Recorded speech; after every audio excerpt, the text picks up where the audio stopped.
Okay, today I'm at Bath Racecourse with Matt MITTER. Matt, first of all, for people that don't know who you are, can you just describe what it is you do? How would you describe what you do for a living? Yeah, at the moment I'm CEO of Valuator Limited, which is, I guess it's a tipping service, really. My other, I'd like to call it what it's definitely work, is some professional punting, which I do on track. Right, so what would be your biggest source of income, the business or the punting? Definitely the business. Business now. At one time it was just the punting, but since I started Valuator, that's been definitely that's my main source of income. So it's easier now than it was before because you haven't quite. And it's funny, it does actually improve your punting by not having that kind of added pressure of knowing that everything counts here and it is actually your living. So I would say first and foremost now that I'm CEO of the Valuator Racing Club, really. Okay, now I know a lot of these answers, but obviously the people at home don't. You tell us a bit about your formative years and how you got into racing. Yeah, I knew it was quite late, really, in respect of you hear a lot of stories of people saying that from a kid and that. I was actually 16. I currently live in Shipton Bellinger, which is a village right in between Richard Hannon and Mr. Beckett's yard. And it was actually down my local, the Boot Inn. It was back, I guess, around 96, 97. Tony McCoy lived in Ainsworth at the time. It was just as he started working. I think he was champion for the second year. Barry Fenton, who lived with him at the time, I believe, was obviously working for Toby Boulding. So they used to come into the pub, and initially, I didn't even know who Tony McCoy was. He'd been going in the pub for a little while, knew absolutely nothing about racing, but I guess they nurtured my interest from just hearing about it, and then started punting. Now, I did read somewhere that your first two bets you had were both Richard Guest mounts. Yeah. Did you mark your card? And they both won, I should hasten to add. He didn't mark my card. It was just a case of, I guess I knew a jockey's name from seeing them around the pub. And Richard at the time, Norman Mason, is it Norman Mason up north he was riding for? And I had £5 on one of his horses, 11-2, that one.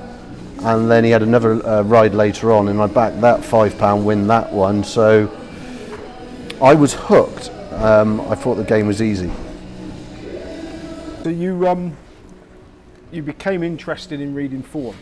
Now, what sort of sparked that? Because I read that the form was always on the walls in the betting shop, and nobody used to look at it. That must have been some betting shop to run.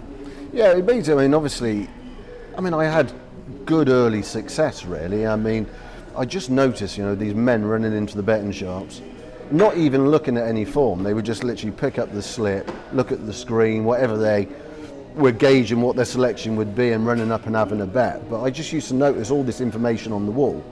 And I remember thinking, well, it must be there for a good reason. So I used to just look at patterns, really. So when horses actually won a race, I would look at the form and just try and see a pattern, a jockey, a trainer, really basic stuff at the time, and just become a little bit obsessed about it, really. And I studied really the sport for a few years after then, but with mixed success, really. I was often sent to the bookies by friends.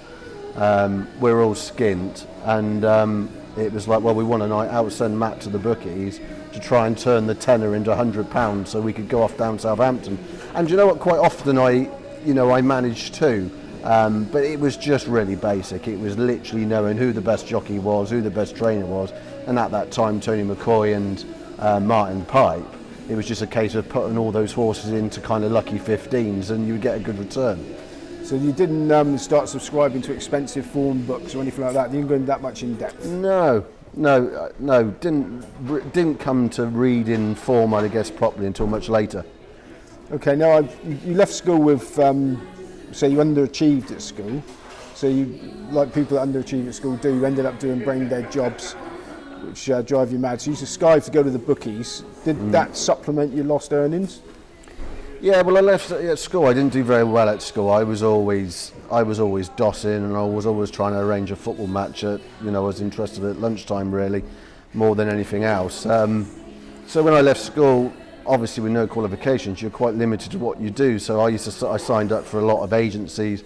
I did anything from being a postman to a dustman to cleaning pots and pans. It was just not for me, really, and I was more interested, I guess, once I got into racing. And I used to kind of ring in sick and attempt to make my money at the bookmakers, and in truth it probably wasn't successful, but at the time I probably convinced myself that I was all right at this, and I think, like most people, you're remembering my winners, but forgetting about all the times you used to leave the bookies empty-handed. So was it the horse racing itself that you became obsessed with, or the gambling?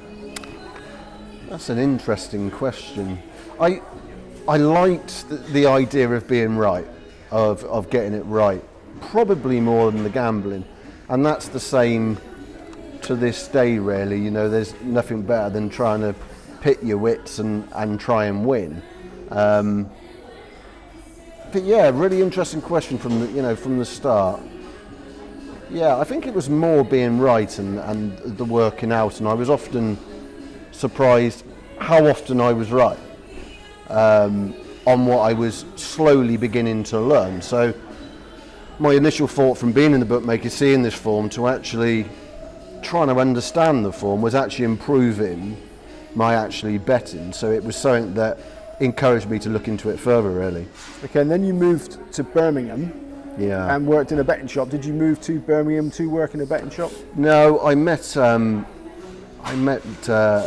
girl. She was a redcoat, actually, at Butlins. I met her on a crazy weekend, and somehow managed to be kind of moving in with her in Birmingham. And I only had an interest in horse racing, so a job came about down the local bookmakers. And that was brilliant.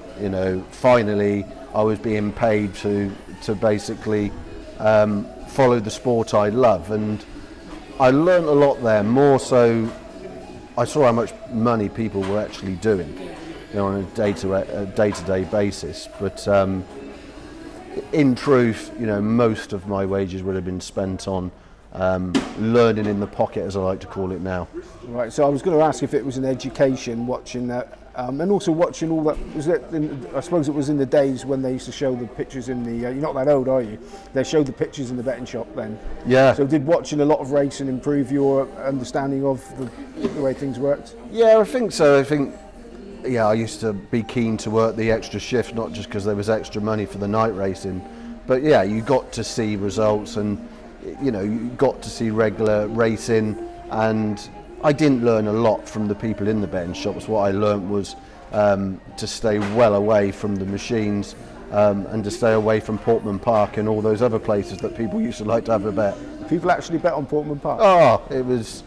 And what was incredible about it was you had form that was produced, I believe, by the Racing Post. You used to put it on the wall, and it used to be jockey was Cherry Phillips, and there would be actually grown men looking at this, trying to find a pattern in, he's due a treble, we must get on this. It was incredible to watch. Fantastic. You say you were learning in your pocket. So where does your mentor Dave come into this? Dave. Yeah, Dave, bless him. I was in Birmingham, and an elderly gentleman used to come into the shop, and he used to have a couple of football bets and a few small bets. I now know he knew exactly what he was doing. He was finding an edge by going around all the independent betting shops to make sure he guaranteed win. But he used to come in, we used to have a bit of a chat, and he was just very helpful. So if we talked about a horse race, he would just point out a bit of form, very basic things. For example, I remember the first time I couldn't understand why a horse had run so bad when it had bolted up somewhere like Plumpton. And then we were looking at a newbie race, and it was just little things like pointing out, well, that's a grey track, that's a little track, and the difference in the class of races. And I took a lot from him, and having known him for a few weeks, in his earlier life he would been a bookmaker, and we spent every day on the phone. We used to have our little consultation, 2 hours.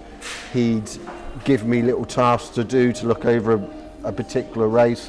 I'd go back and said what I thought, and he would try and steer me in the right direction. But that's where I learnt to private handicap, and to this day I use those methods successfully with my own punting now. Right, so Dave took you under his wing then, really? Yeah. Was that when you were still working in the betting shop? Right? Yeah. So what did your punting still take precedence over work at that time? Oh, absolutely. You know, punting was that's all I really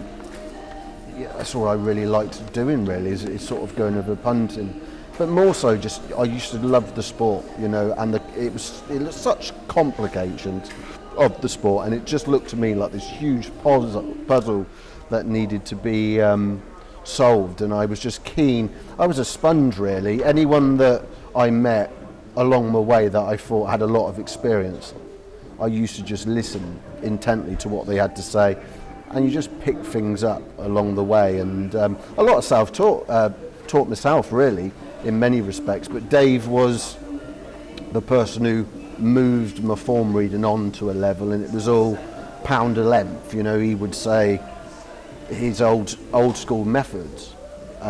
This is so many lengths better than so many pound better than that. And by using those methods, my punting went from really being a bit hit and miss to actually having some substance and started to be profitable.